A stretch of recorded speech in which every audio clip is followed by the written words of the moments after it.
بسم اللہ الرحمن الرحیم۔ گندم کے حوالے سے آج میں اپنے دوسرے پروگرام میں آپ دوستوں سے مخاطب ہوں۔ اگر ہم پاکستان کے حوالے سے گندم کو دیکھیں 2023 اور 24 کے حوالے سے، تو ہمیں پتہ چلتا ہے کہ پچھلے سال 2023 میں جو پاکستان میں گندم کا جو رقبہ تھا وہ کوئی 2,37,12,000 ایکڑ تھا، اور 2022 کی نسبت 2023 میں رقبے کے اندر گندم کا جو رقبہ تھا اس میں 6.6% اضافہ ہوا۔ اس میں یقینی طور پہ محکمہ زراعت کے دوستوں کی اور زمینداروں کی بہت بڑی کاوش تھی۔ اس کے بعد جب ہم پچھلے سال کی پیداوار کو دیکھتے ہیں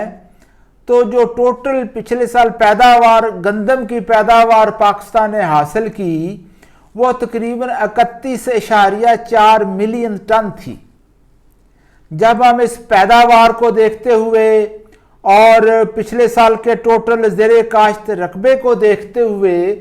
پاکستان میں گندم کی جو فی ایکڑ اوسط پیداوار تھی اس کو نکالتے ہیں تو وہ تقریباً 34 من فی ایکڑ سے زیادہ تھی، اور اس میں 11.6% اضافہ تھا 2022 کی نسبت۔ یہ زمیندار دوستوں کی اور محکمہ زراعت کی اور باقی دوستوں کی یہ بہت بڑی اچیومنٹ تھی کہ ڈبل ڈیجٹ گندم کی پیداوار میں اضافہ حاصل کرنا۔ یقینی طور پہ یہ ایک قابل ستائش نتیجہ، ایک اچیومنٹ تھی، اور یہ اس نے پاکستان کی جو اکانومی ہے اس کو بھی بہت حد تک سپورٹ کیا۔ اگر ہم دیکھتے ہیں تو پچھلے سال زرعی سیکٹر میں گندم کا حصہ جو تھا وہ 9% تھا، اور پاکستان کی جی ڈی پی میں جو گندم کا حصہ تھا وہ 2.2% تھا۔ اس سے آپ دوست اندازہ کر سکتے ہیں کہ پچھلے سال جو گندم کی بمپر کراپ تھی اس نے پاکستان کی اکانومی میں اور زرعی سیکٹر میں کس طرح سے اپنا رول ادا کیا۔ یہ یقینی طور پہ ایک بہت ہی اچھی اور ایک بہت ہی مطلب کہ خوبصورت بات ہے۔ اگر ہم یہ دیکھیں کہ پاکستان میں گندم کی جو فی ایکڑ پیداواری صلاحیت ہے وہ کتنی ہے،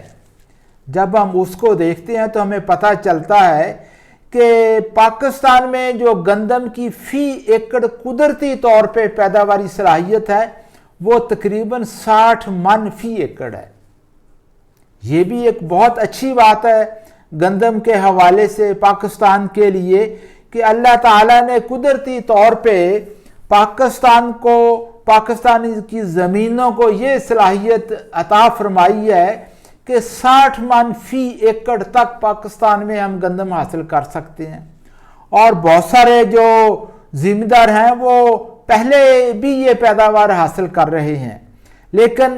جو سب سے اچھی بات جو ہے میں سمجھتا ہوں وہ یہ ہے کہ اگر ہم اس قدرتی پیداواری صلاحیت کو حاصل کرنے کے لیے اپنی کوششوں کو اس سائڈ پہ لے کے آئیں تو وہ بہت اچھی بات ہوگی۔ یہ ٹھیک ہے کہ ہمیں گندم کا ایریا بھی بڑھانا چاہیے، یہ بھی ٹھیک ہے، لیکن میرے خیال میں اس سے بھی زیادہ اچھی بات یہ ہے کہ پاکستان کے زرعی سائنسدان، انڈسٹری اور زمیندار ہم اس سائڈ پہ جائیں کہ جو پیداواری صلاحیت ہے ہمارے ہاں گندم کی پیداوار حاصل کرنے کی 60 من فی ایکڑ، ہم اس کی طرف کوشش کریں۔ اگر ہم نے لمبے عرصے کے لیے سسٹینیبل گروتھ لینی ہے اور پاکستان کی جو گندم کی پروڈکشن ہے اس میں، تو اس کے لیے ہمارے پاس جو سب سے اچھا طریقہ ہے وہ یہی ہے کہ ہم اپنی فی ایکڑ پیداواری صلاحیت کو بڑھانے کے لیے کوشش کریں، اور اس کے لیے جو ہم سب کے لیے ہمارے زرعی سائنسدانوں کے کرنے کے کام ہیں ان میں جب ہم دیکھتے ہیں تو سب سے جو بنیادی چیز ہے وہ پھر یہی ہے کہ زیادہ پیداواری صلاحیت والی گندم کی اقسام کی تیاری۔ اگر ہمارے زرعی سائنسدان جو گندم پہ تحقیق کر رہے ہیں، جس طرح انہوں نے پچھلے سالوں میں کوشش کی ہے اور اللہ تعالیٰ نے ان کی کوششوں کو پذیرائی بخشی ہے، تو ابھی بھی وہ اپنے اسی سلسلے کو اسی سپرٹ کے ساتھ جاری رکھیں تو یقینی طور پہ ہمارے زرعی سائنسدان اتنی اہلیت رکھتے ہیں کہ وہ اس سے بھی بہتر پیداواری صلاحیت والی گندم کی اقسام تیار کر سکتے ہیں۔ اس کے ساتھ ساتھ ہائیبریڈ ویٹ کے اوپر بھی کام ہو رہا ہے، اگر اس میں کامیابی مل جاتی ہے تو وہ اور بھی بہت اچھا ہوگا۔ اس کے علاوہ پچھلے سالوں میں کچھ اقدامات ہوتے رہے ہیں اور ہمیں اب بھی ضرورت ہے کہ ہم ان بنیادی چیزوں کو فروغ دینے کی کوشش کریں، جن میں ایک ڈرل سوئنگ ہے۔ ڈرل سوئنگ کو ہمیں فروغ دینا چاہیے۔ مجھے نہیں اندازہ کہ پاکستان میں جو ڈرل سوئنگ ہے گندم کی، اس کو کیوں نہیں ہم فروغ دے سکے،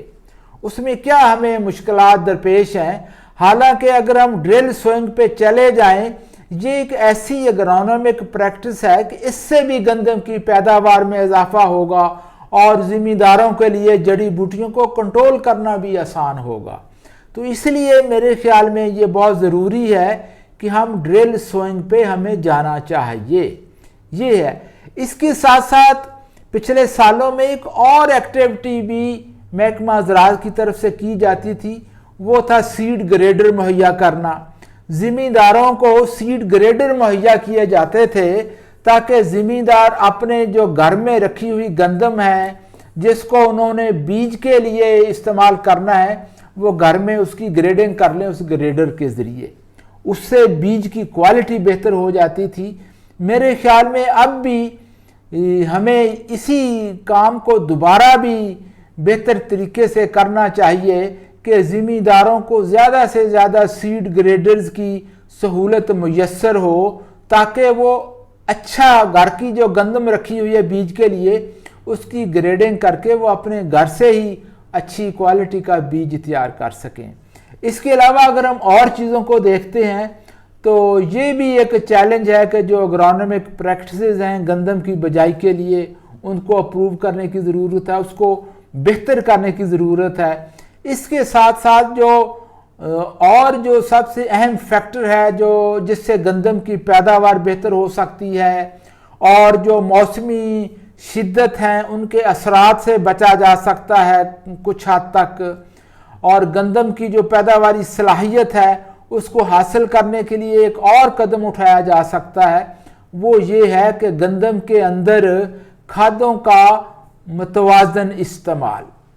اس کے بارے میں زمینداروں کی رہنمائی کرنا